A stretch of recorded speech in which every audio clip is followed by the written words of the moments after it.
What's good, Commanders fans? Not great news today about Terry McLaurin. I mean, we basically already knew this as Washington Commanders fans. This was tweeted out by Adam Schefter saying, while Washington has expressed optimism about the status of Terry McLaurin, who suffered a turf toe injury on Monday night, the Commanders wide receiver is uncertain for the regular season opener versus the Arizona Cardinals. Per sources, McLaurin will work to be ready for the start of the season, but it's too early to say whether he will be. His injury typically is a multiple week injury. So basically we already knew this. And then Ben Stanek tweeted out a statement from Ron Rivera earlier this week. He said the x-rays were negative. His MRI showed the same thing for the most part. So we'll continue to just monitor that, continue the rehab and the treatments and stuff. We're going to keep him off his feet for a couple more days and then start getting him ready once we get into next week. So the thing is with turf toe, it's a lingering issue. We've seen it with Antonio Gibson, where he didn't really recover for the rest of the season. He got injured against the Steelers, and then he still didn't look right against the Tampa Bay Buccaneers. So we saw it linger with him. We saw it linger with Pierre Garçon years ago with RG3, where he got hurt in the Saints game in the first game of the season. Lavernius Coles, Justin Jefferson had it. So et cetera, et cetera. We've seen it happen with guys, and it depends on the severity of the turf toe. There's a grade 1, there's a grade 2 sprain. So like I said, I'm not a doctor, but it's something to definitely monitor. And I wouldn't rush him back for the Cardinals game. I would love to see him there. Of course, it's the first game without Dan Snyder as the owner. So we want to blow the Cardinals out. Of course, I think we can still beat them by at least 10 points or more. They did just sign they traded for Josh Dobbs. Cole McCoy's their starting quarterback. But the thing is, the luxury is I feel like we can rest Terry for that game. And we have receivers that can step up. Jahan Dotson, Curtis Samuel, De'Ami Brown. It's not the years where it was just Terry and Cam Sims was wide receiver number 2, or Dontrell Inman was wide receiver number 2, and Isaiah Wright was wide receiver number 3. So we're not dealing with that type of roster, that type of wide receiver room anymore. We have guys that can certainly step up if Terry misses week 1, then that can give him some more time to heal, because we need him to be ready. Now, playing him in the second half or in that second quarter, that last 2-minute drill, it was questionable. It's hindsight. At the time, I was like, okay, it's fine to play these guys at this time, but I was really thinking to take Sam out after the first quarter. That's really what I was thinking in my head. But Ron wanted Sam to get more reps, and he wanted the first team wide receivers to play with Sam as well, so he could get the best out of Sam. So I understood that. But of course, hindsight is 2020. It's unfortunate. It's an unfortunate injury, and I really hope it does not linger for the rest of the season. I hope Terry has a speedy recovery. So I personally, I would not rush him back for week 1. It is 50-50, but we know Terry's a tough guy. He played through a high ankle sprain against the Eagles in 2020, where we had to win that game to make it to the playoffs and win the NFC East. So we've seen Terry play against some tough injuries before in his career. So, but I would not rush him back. I would certainly take my time on that one. So definitely wishing Terry a speedy recovery. I would not rush him back for week 1, basically. I think Jahan can do his thing. Terry and Curtis and De'Ami Brown looks like he has improved so far with better quarterback play from Sam Howell. All right, so we're going to get to the practice notes real quick here. Dax Milne did suffer a groin injury. He will be monitored going forward, as Ron Rivera said. He did suffer a little bit of a setback. So we'll see, man. We'll see if he plays on Saturday. Now, he did participate in practice, but we know practice is not as intense as it was before with pads. Kind of somewhat of a walkthrough. They are, doing 11 on 11s, but it's kind of, a walkthrough. It's not as intense as it was before.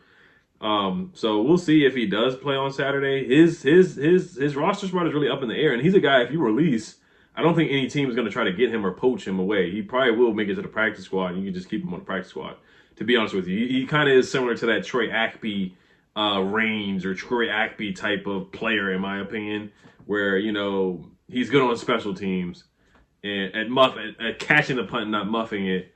But as a wide receiver, you're not going to really expect much from Dax Milne.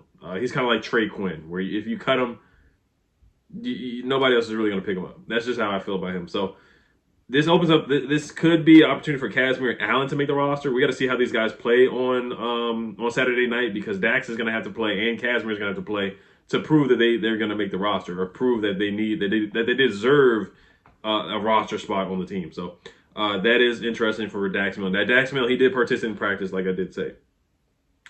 Rivera said it was good to see Chase Young on the field yesterday. We'll continue to work and wait for his final examination. He is going to meet with a doctor tomorrow to check on his stinger. If the doctor approves that he's okay, then he possibly could be back and be ready for week 1. So we'll see on that. Hopefully a speedy recovery for Chase Young there with the neck stinger. And Ron Rivera also says Logan Thomas will back out for individual. He progressed very well with a calf injury. This is from Nikki Javala. He's progressed very well. Logan Thomas, he's been practicing on the side field. Treshway will punt and hold the ball on Saturday. He's been doing a good job of catching the punts from Cameron Cheeseman with having some of the shaky snaps out there. Treshway's been doing good. And Treshway is a legend. He's an all-pro for sure. Kendall Floyd has some knee soreness and is progressing well, so we just need him to be ready for week 1. Hopefully he doesn't have one of those slow starts like he usually does. Hopefully he comes out the gate playing well like he does in the second half. All right, and that's really it for the most part. Oh, Ricky Stromberg. Ricky Stromberg has been playing really, really, really well. He's been playing center and guard. Ron Rivera said Ricky Stromberg has excelled at both center and guard. Said it is really helping us clean up decision making. John Conn says his 2 cents are if he keeps showing he can play 2 spots, it's possible they go with 9 offensive linemen and an extra player elsewhere. Hard to keep active on game days of only a center. So because they have Tyler Larson at center. So do you want to keep 3 centers?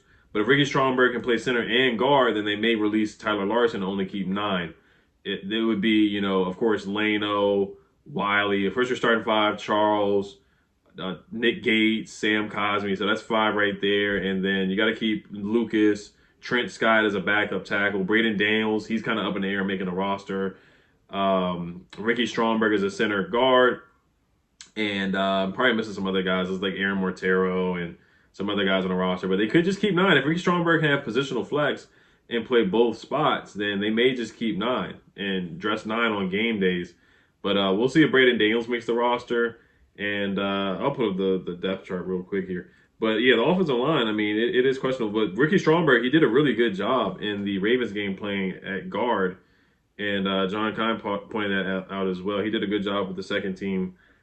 Playing Jared Jones-Smith, the guy from the XFL. He's a backup tackle as well. Chris Paul, I forgot to say him as well. Chris Paul is certainly going to make the roster for sure. So yeah, we'll see if they keep 9 or 10. And if Ricky Stromberg can play center and guard, then they probably will just keep 9. But I do think we need to keep our depth. And I think they could have traded for the guy from the Cardinals. What's his name, like Josh Jones or something like that, as a backup tackle. That's something they definitely could have considered to do. But it is what it is on that. But Ricky Stromberg's been doing a good job at guard. His stock is certainly going up. And Ron Rivera said he wants to see Ricky Stromberg play on Saturday, and he's looking at Quan Martin as well. He pointed out those 2 guys. Quan Martin's got to step up now. Jack Del Rio said some good things about Quan Martin, but honestly, I did not agree with what he said about Quan Martin, because Quan Martin, he's kind of been disappointing so far. And yes, he's a rookie. He said Quan Martin has been outstanding. He's had a few errors that are noticeable, but he doesn't make the same mistake twice. Now, he did make the same mistake twice with missing tackles and whiffing tackles. His effort tackling has not been good at all. He needs to improve on that. He had a couple pass interferences in the Browns game. He did get beat on the interception, but he recovered and made a great play.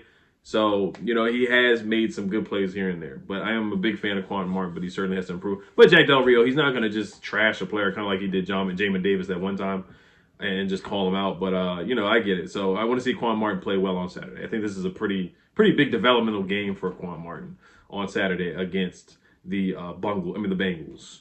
And Del Rio said he's really pleased with Cody Barton as well, likes how aggressive he is and is making progress. Now, PFF is not gospel, but Cody Barton, both games, he's been the worst graded player on PFF, and he has struggled stopping the run. But he is learning a new defense, so we'll see how that works out. And Jacoby Brissett was taking reps with the ones again, so he probably will be starting. I would not play Sam. I wouldn't play any of the starters. It's a meaningless game.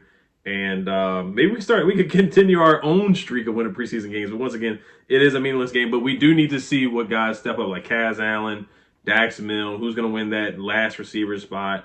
And then the guards, see how Chris Paul plays, some of the backups play. Wild Goose, can he improve? I'll make a preview video talking about stuff like that tomorrow. So that's about it. Chase Young update on the injuries, and then Terry McLaurin is uncertain for week 1. But we kind of already knew that. Personally, I would sit him out. So. All right, so there is some NFL football tonight. Prize Picks. Make sure you guys use my promo code RealEdOliver. You get a 100% deposit match. Use the link in the description box down below. Using my promo code RealEdOliver, you get a 100% deposit match up to $100. So my picks for tonight is Taylor Heineke over 116.5 passing yards, and then Trey Sermon, the running back for the Philadelphia Eagles, over 28.5 rushing yards. So those are my picks for tonight. Make sure you guys tail those and let me know, and I'll let you guys, and we'll see how those work out. Hell's Commanders, peace.